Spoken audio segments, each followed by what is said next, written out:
6 মাস করে সাজা স্থগিত করছে।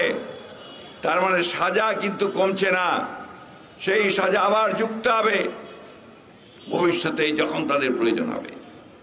এটা আরেকটা খেলা, অর্থাৎ আরো বেশি দীর্ঘায়িত করা হবে।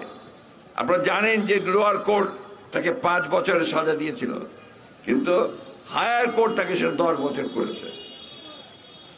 আপনারা জানেন যে মামলাটা সম্পূর্ণ একটা সাজানো মামলা ছিল, মিথ্যা মামলা ছিল। সেইভাবেই তাকে মূল লক্ষ্যটা ছিল তাকে রাজনীতি থেকে সরিয়ে দেওয়া।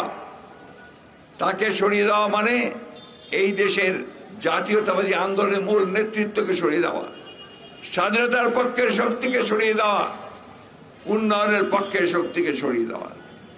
বন্ধুগণ, এটা ছোটখাটো ব্যাপার নয়, এটা হচ্ছে একটা জাতীয়তাবাদী শক্তিকে নিশ্চিহ্ন করার ব্যাপার। আজকে দেশপ্রেমিক যারা যে সব মানুষ আছেন, আজকে দেশকে যারা ভালোবাসেন, তারা সবাই আজকে অত্যন্ত উদ্বিগ্ন যে বাংলাদেশে এখন যারা শাসন করছে এরা বাংলাদেশকে বিক্রি করে দিচ্ছে, তাদেরকে ধ্বংস করে দিচ্ছে। প্রতিটি প্রতিষ্ঠানকে তারা ধ্বংস করেছে। এখানে আইনের শাসন বলতে কিছু নেই। এখানে জুডিশিয়ারি, বিচার বিভাগের স্বাধীনতাকে ভুলুণ্ঠিত করা হয়েছে। সংবাদ মাধ্যমকে গলা টিপে ধরা হয়েছে। সর্বক্ষেত্রে প্রতিটি প্রতিষ্ঠানকে এখানে তারা কুক্ষিগত করেছে। একটাই মাত্র উদ্দেশ্য, তাদের যে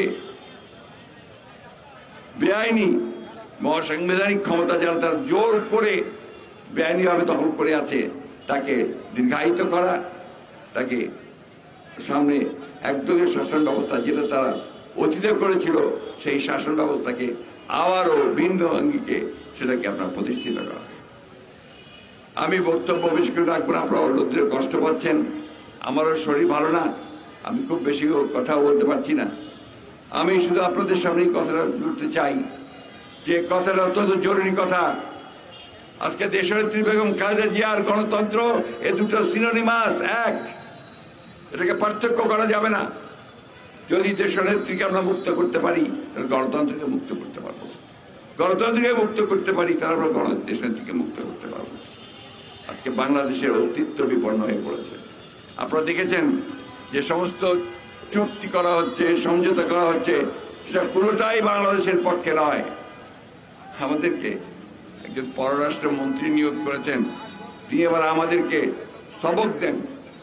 সবক কি দেন? যে আমরা নাকি চুক্তি আর সমঝোতার মধ্যে পার্থক্য বুঝি না। আমাদেরকে তিনি পড়াশোনা করবার জন্য পরামর্শ দেন।